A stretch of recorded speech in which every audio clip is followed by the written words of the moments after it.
इसको नहीं साधे तो क्या साधे। ठीक। जो संत लोग हैं जी, जो माने विषय भोगों में रख हैं, इस तरह से समय के अनुसार देखा बड़े बड़े मठों में है, बड़े बड़े ऐसी बंगला दुरुपयोग कर रहे हैं। तो उनमें क्या है कि उनकी तो महाराज जी जब ज़्यादा विषय भोग माने खाएंगे पिएंगे ऐशो आराम, तो तपस्या तो क्षीण होती है।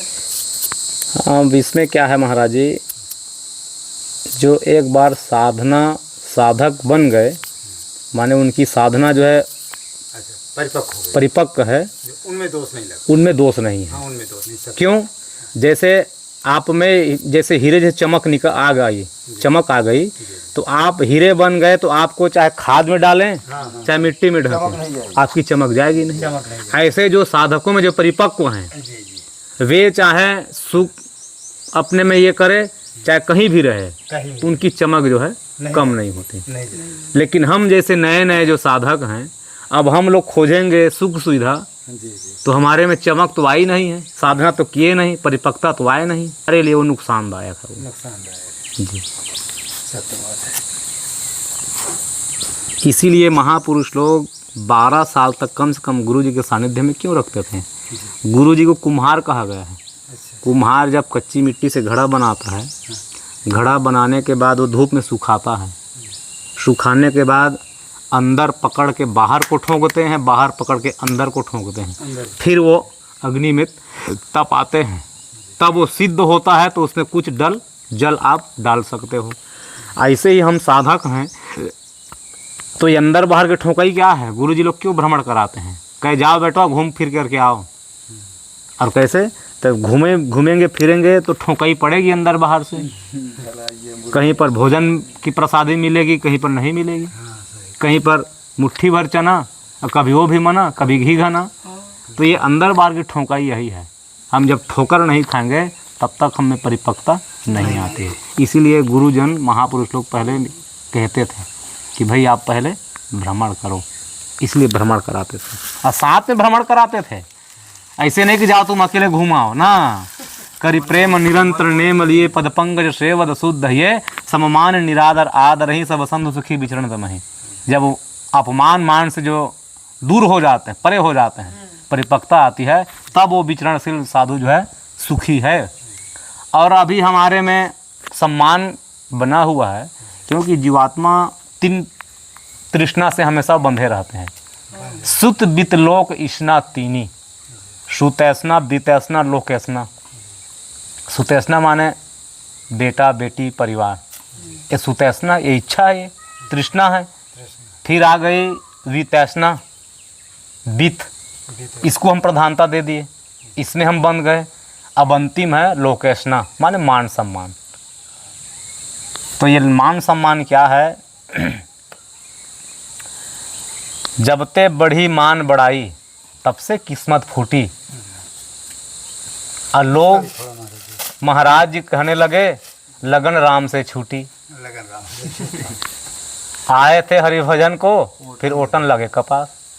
माने जब मान सम्मान की लालच बढ़ जाती, लोभ बढ़ जाती है, तो साधक का भजन वहीं पर विराम हो जाता है, फिर भजन से वो छूट जाता है। क्यों? वो तो स्वयं अरे भैया सब लोग हमको मानते हैं, इतना जानते हैं, इतना पूजा करते हैं, इतना दान देते हैं, छूट गई माला जो है, माला जहाँ छूट गई, राम नाम छूट गया महाराज, तो फिर आपके जीवन में कुछ नहीं बचा। हाँ, कुछ नहीं बचा। हम जिसको संग्रह करने आए थे उनसे हम वंचित रह गए। हनुमान जी कहते हैं कि साधक के जीवन में जब तक 2 चीज़ है, कह हनुमंत विपत्ति प्रभु सोई, जब तब सुमिरन भजन न हो। कह प्रभु जब तक आपके चरणों में भजन नहीं है, सुमिरन नहीं है, उसी जीवात्मा के जीवन में फिर विपदा जो है छा जाती है। तो सुमिरन और भजन क्या है?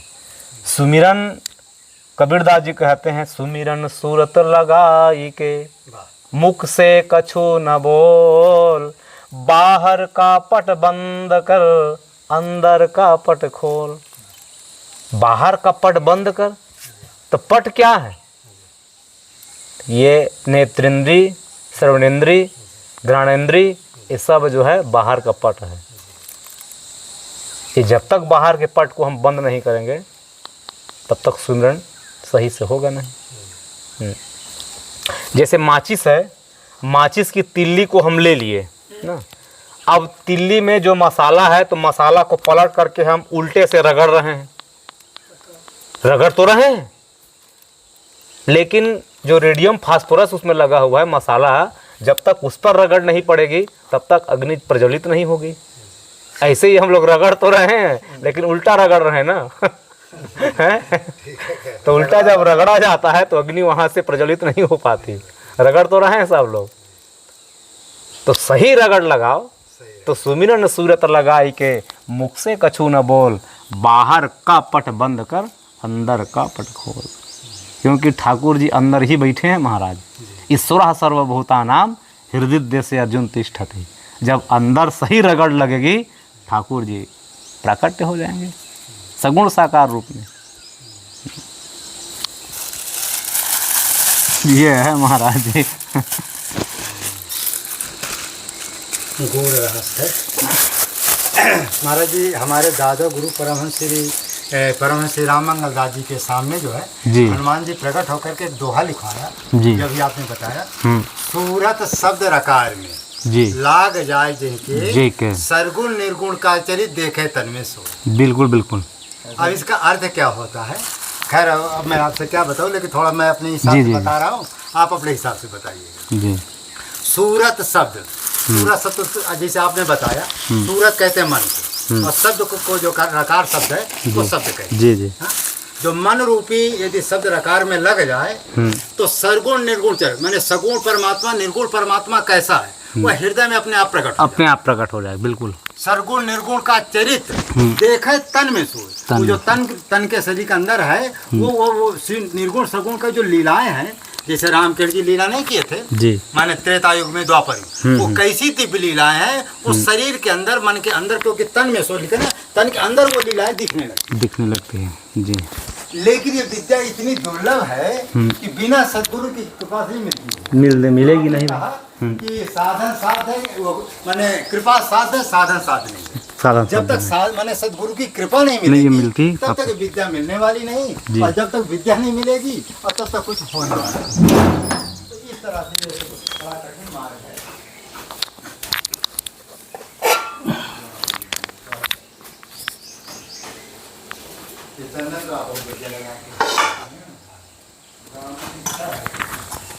चंदन की फल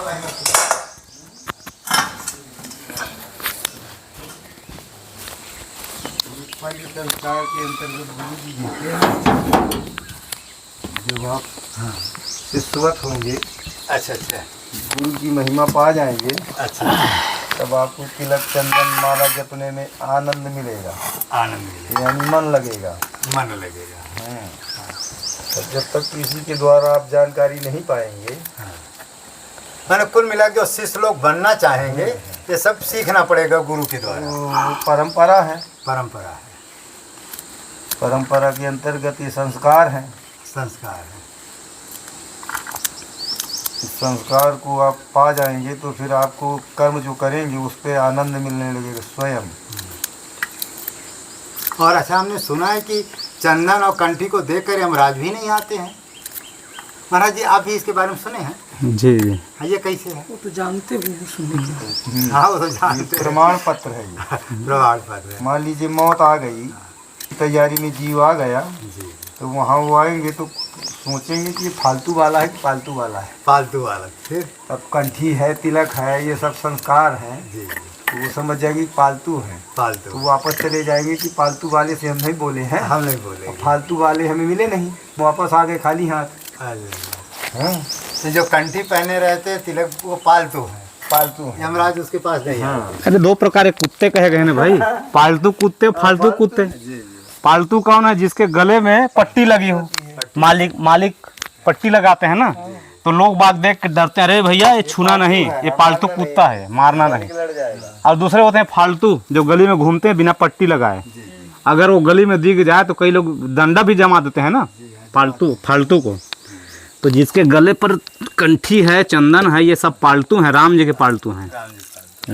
यमराज इनके पास भूल करके बिल्कुल नहीं जाते। अजामिल के पास जब गए यमदूत लोग लेने के लिए, तब वहाँ पर भगवान के पार्षद आ गए नारायण का नाम लिए तो वो मार के भगा दिए यमदूतों को। गए यमराज के पास में, यमदूत लोग कहे गुरुदेव है, उनको तो नारायण भगवान के पार्षद लेने के लिए आ गए, हमको मार के। तो कहे आप प्रमाण बताइए, पहचान बताइए, ताकि हम उनके पास जाएं और किनके पास ना जाएं। तो वहाँ पर प्रमाण बताएं कि जिनके मुखारबिंद पे नाम रूप लीला धाम की महिमा कही जाती है ना, ठाकुर जी के नाम के चंदन लगाते हैं, ठाकुर जी के नाम के कंठी लगाए हैं, उनके पास भैया तुम भूल कर न जाना। और जिसके मुख पे भगवान के राम नाम नहीं है, नाम की महिमा नहीं, भगवान की कथा नहीं, उनके पास तुम जाओ, अब मारते मारते लेके आओ। हाँ, तो कहते हैं कि भगवान के जो नाम के जापक हैं, अब जापक में भी अंतर है भाई। अब हम कहें भाई किसके पास नहीं जाएंगे, तो कहे तुलसी जाके बदन ते धोखे निक सतराम। जिसके मुख से धोखा से भी निकल जाए ना, जान अनजान के नहीं, धोखा से। तुलसी जाके बदन ते धोखे निक सतराम, ताके पग की पग तरी मेरे तन को चाम। तुलसीदास जी कहते हैं। हाँ, तुलसीदास जी कहते हैं धोखा से यदि किसी के मुख से राम नाम निकल गया है तो वो मेरे लिए इतना, हाँ, ये मेरे शरीर में जो चमड़ी है ना, उसी से मैं जूती बनवाने को तैयार हूँ, इतना प्रेम करते थे वो। माने राम नाम की इतनी महिमा है, इतनी महिमा है। इतनी महिमा। तो कहे भैया जिसके मुख पे राम नाम हो, भगवान की कथा हो, उसके पास तुम भूल करके नहीं जाना। तो जो जिनके गले में कंठी है, चंदन है, राम नाम है, भगवान की कथा है, उसके पास यमदूत लोग भी भूल के नहीं जाते। इनके भी नियम है ना, के अंतर्गत रहेंगे। आ रहे लक्कड़ लेके।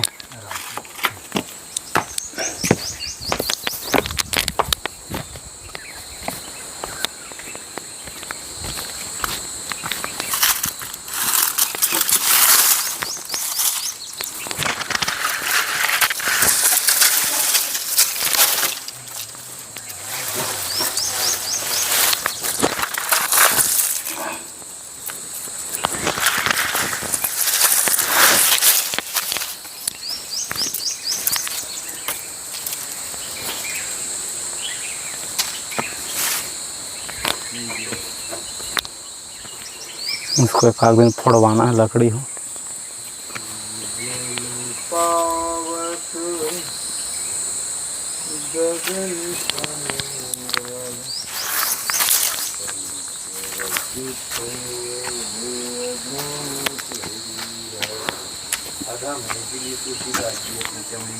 बनाने को कह दिया है, अधम होने के कारण।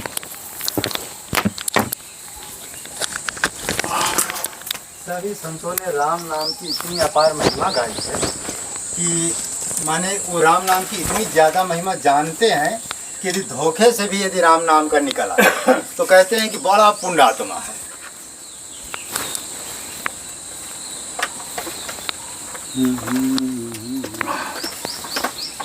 ये संसार, ये शरीर सारा का सारा राममय है। राममय। हाँ, अध्यात्म और सबकी बदौलत देखा जाए वो उसके सहारे से, उसके साथ हाँ, सब समझ में आता है कि राममय है। राममय है।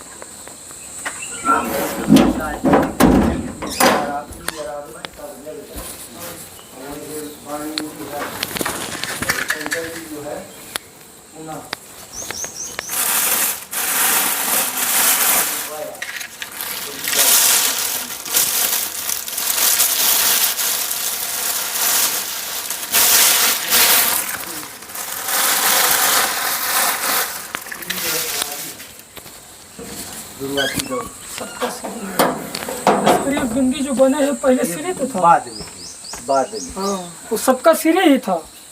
और इसके पीछे कोई न कोई इतिहास है।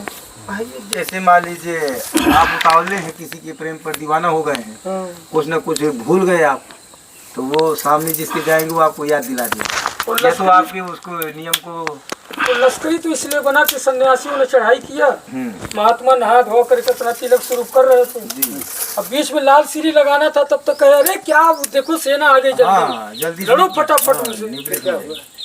बस बीच में लाल की जगह जो फिर सफेद खींच लिए। अच्छा, इस तरह से हुआ। बस वही विजय तिलक, शुक्ल सीरी विजय तिलक बोलते हैं। सबका मूल तो लाले श्री है ना जी, अनादि है, अनादि है।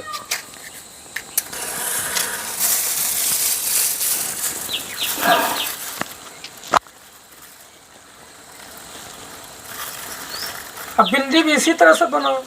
लाल सीरी लगाना पुजारी भूल गया, मंदिर में प्रवेश कर गया, किशोरी जी ने देखा कि रे तो लाल सीरी लगाना पूजा भूल गया। करने में आमादा थी बस बीच में उसको जो है बिंदी सी लगा दिया, वही बिंदी सीता जी ने हाँ कि हमारे राम नाराज न हो जाए। वही बिंदी बन गई। अब वो हम बैठा नीचे वो नहीं रुपया बन गया। बताइए, ये तो अपने संत ऋषियों ने किया। यही बिंदी मूल है। अच्छा, वो दृष्टांत कैसे देते हैं रघुनाथ जी? वो है ना 3 मूर्ति, एक कछुआ वो जो अपने बच्चे का भलन पोषण देख करके दृष्टि से करता वो है ना, वो बिना पत्रिका में है ना। कछुआ और मरकट का, बिल्ली का, तीनों का बिना पत्रिका में कछुआ है भक्त बनने के हिसाब से कि इस तरह के भक्त होते हैं। और दिया है कि मतलब वो पोषण करता है मछली का कि किसका, एक और है कछुआ कछुए का है। हाँ, वो ध्यान से ही बच्चे को पकाता है पोषण कर बच्चे लेता है, ध्यान लगाए रहता कहीं ऐसे रह रहा है, ऐसे जी रहा हो।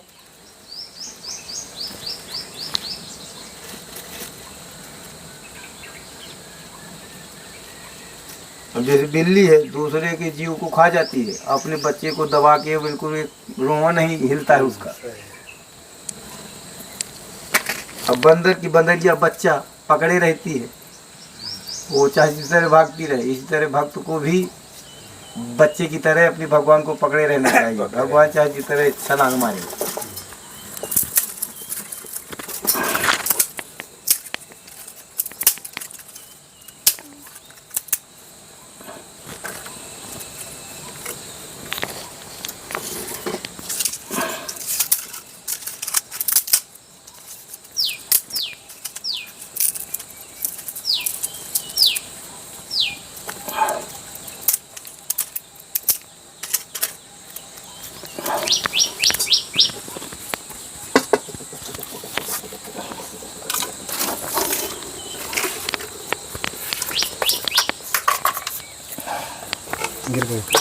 नहीं कोयला है।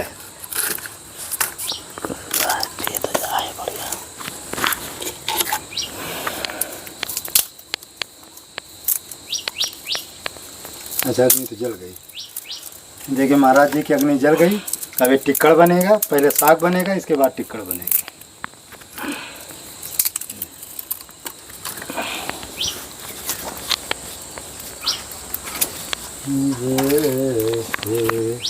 तो महाराज जी हमारे देखिए चंदन लगाने के बाद श्री लगा रहे हैं। श्री तो महाराज जी जानकी जी का स्वरूप है जी, है ना जी। श्री जी, श्री एक तरफ राम जी, एक तरफ लक्ष्मण जी, और बीच में स्त्री सोहत कैसे, दोनों बीच माया जैसे। और नीचे सबसे हनुमान जी हैं, उनकी सीट है, हनुमान उन्हीं के कंधे में सवार है। जैसे कंधे में क्या हुआ? हनुमान जी दास के रूप में है ना, तो दास का दर्जा नीचे ही होता है। दास का मतलब सेवक, मतलब प्रभु के नीचे ही रहेगा वो, इसलिए वो नीचे रहते हैं।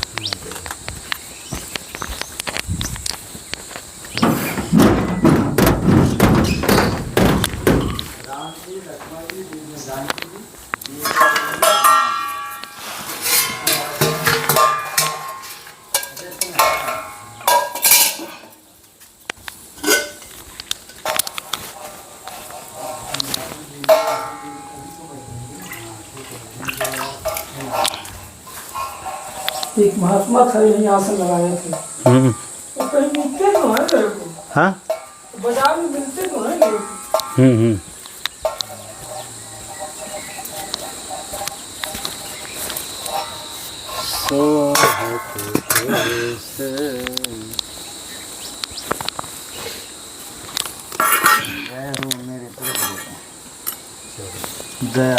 लग गया। जी जी। अब क्या बाकी है?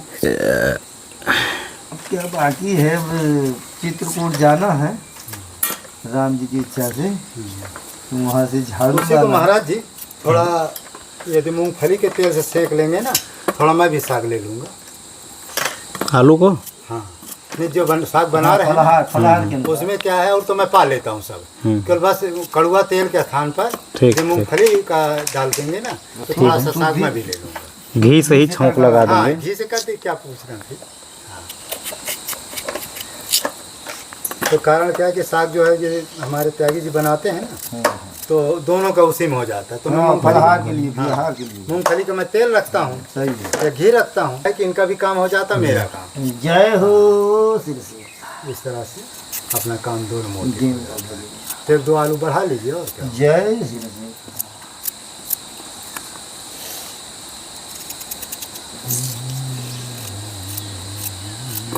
सिया राम सिया राम।